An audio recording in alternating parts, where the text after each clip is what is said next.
Hey all, howdy, welcome to One for the Books. I'm Sandra Broadwell, and this is going to be my Q2 tier ranking video of all of the books, movies, and TV shows that I have seen, read, or watched for the very first time.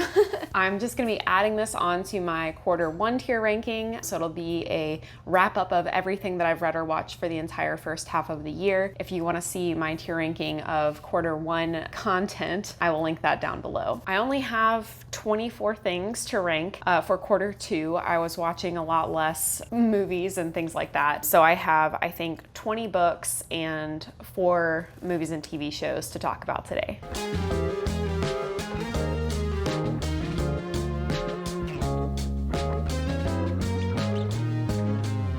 And so we'll just go ahead and dive in. The tier ranker scrambles everything. They're not in any particular order. And so I'll just go with whatever order it happened to give me. And my laptop is down here on the floor, so I'm gonna be looking down. Okay, and so the ranks are, oh, I actually didn't add in any of my DNFs. So I have a DNF category at the bottom, but I forgot to upload images of those. So maybe I'll just talk about those real quick. I DNF'd The Battle Drum by Sarah El-Arifi. That was the sequel to A Final Strife. I got about 10% of the way into that book, and I just remembered how much I didn't enjoy the writing style of Sarah El-Arifi and how disconnected I felt from the characters. And so I just decided I wasn't really jazzed to continue in that series. I DNF'd a random new release that I had picked up because the premise sounded intriguing. It was called The Mayor of Maxwell Street. And it was kind of like a Prohibition era murder mystery, I believe, which normally isn't my thing. So yeah, I read about 10% of it and was like, meh, I'm good. And then the only other thing that I think that I DNF'd this year so far was Children of Ruin, which is the second book in the Children of Time series by Adrian Tchaikovsky. They're kind of, I think, in the trilogy, I think they're each kind of standalone stories, but that have some overlapping elements. I really enjoyed Children of Time, but then when I read Children of Ruin, I felt it was just too similar to Children of Time, and I didn't really feel like I was getting anything new out of the story up to that point. I still might go back and try that one again sometime, but at the time that I picked it up, it wasn't vibing with me. For the official ones that I have completed, the first one up today is The Veiled Throne by Ken Liu. This is book number 3 in the Dandelion Dynasty, starting with The Grace of Kings. This was my least favorite of the Dandelion Dynasty. I'm gonna put it in a good time because I loved pretty much this entire series, but this one I felt like really got off track. Whereas the rest of them I would consider great, this one had like a weird cozy fantasy story smashed into the middle of the epic fantasy story, and I just didn't feel like that belonged there. But it was still a good time. So where do I want to put it? I think I'm gonna put it right below.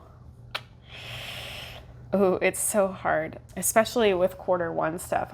It's been so long since I've read any of these things. I'm gonna put it above Changing All-Stars. That'll be good for now. Okay, this next one is a nonfiction little tiny pocket guide type book called Reading Weather. It's a falcon guide, and it's about predicting the weather when you're out in the wilderness and like being able to read weather cues. I found it super fascinating. I would consider it great. And yeah, I think I'll put it down here with my other like great sort of nonfiction type things. Children of Time, which I've already talked about. I really, really had a good time with this one. I think I would also put it at the bottom of great. Wasn't like a new all-time fave, but I have continued thinking about that book for a really long time since then. It is a sci-fi epic. It is about a planet that humans try to basically see if they can like recreate Earth evolution on an escalated or like on a fast scale. Everything goes wrong, of course, and the virus that they injected onto the planet that was supposed to make primates evolve and become intelligent really quickly didn't work on the mammals and instead worked on the insects, and it's about a sentient spider species taking over the planet, their evolution, and their war with the ants. I loved it. The only parts of this book that I really didn't enjoy were the parts about the humans, because I felt like all of those characters were kind of flat and a little bit uninteresting. How High We Go in the Dark was written very beautifully, and I found the concepts to be really interesting. My cat is yelling. But honestly, it was just really, really sad and depressing, and I did not have a good time. I kind of wish, like, it made me have like an existential sort of cry. So I'm actually gonna put it in mediocre. I think I'll put it at the top of mediocre because it was really beautifully written, but I kind of wish that I had DNF'd it. Oh, what happened there? Grace of Kings is next. I would put this at the top of great. I think I will put it below Parable of the Talents, but above Little Women. And that feels good. The Grace of Kings, first book in the Dandelion Dynasty. It is about a fictional Asian-inspired country. An emperor has tried to unite these 7 kingdoms, but the emperor is kind of evil. It's about what happens to his reign when the kingdom sort of crumbles apart and the power struggles that happen after his dynasty ends. Speaking Bones is the 4th and final book in the Dandelion Dynasty. I think I would put this at the bottom of great, but not quite the bottom. I liked it better than a lot of these things. Oh, okay. Oh, maybe, I don't know. I'm feeling like I'm getting some recency bias. I'm gonna put it right below Emily Wilde.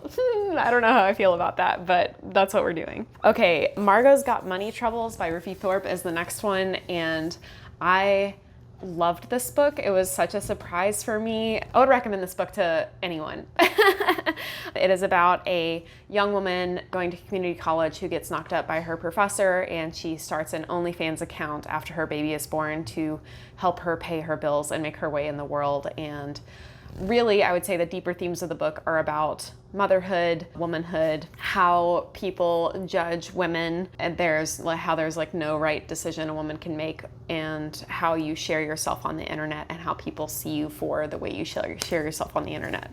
So I thought it was a really good time. It wasn't ever really vulgar, but Margot was a very interesting character. She was a very unique character. She had a really great outlook, and she just went through a lot of hard things, but was like fun and quirky and cool without being like in your face, which is something, a flaw that I think a lot of characters described that way definitely have. So I'm gonna put this up in a new fave. I really enjoyed it, and I will put it, I think I would put this right above Tombstone. Mammoth at the Gates, this was book 4, I think, in the Singing Hills cycle.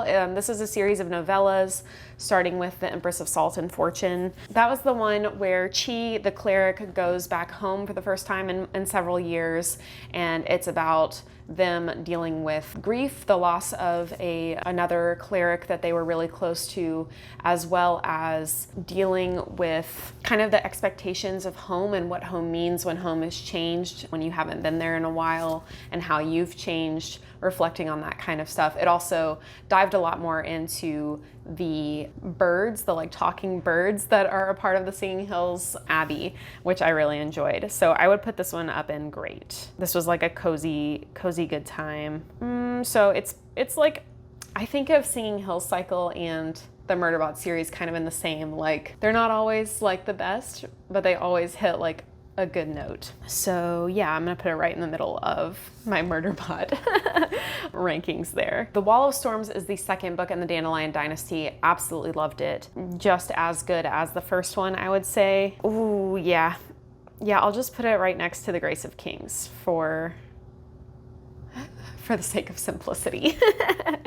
Into the Riverlands, probably my least favorite of the Singing Hills cycle, I think. I just wasn't as connected to the stories that were being told in that one. It was still a good time, so I will put it down here in a good time. Let's see, in the middle of the Murderbots again. The Oleander Sword was great. This is the 2nd book in the Burning Kingdoms trilogy by Tasha Suri. The first book is The Jasmine Throne. Absolutely knocked my socks off. It was a fantastic sequel. It took everything from the first book and just raised the stakes. The characters were making incredible sacrifices that were heart-wrenching. There was betrayals, there was angst, there were incredible battles.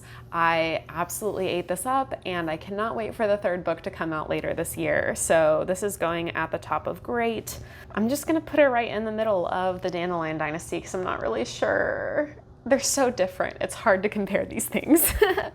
The Brides of High Hill is probably maybe one of my favorite of the Singing Hill cycle. It like took on a cool like horror vibe. It played with some horror tropes that I really enjoy, and it was a lot darker than a lot of the other ones, which I just ate up. It was great.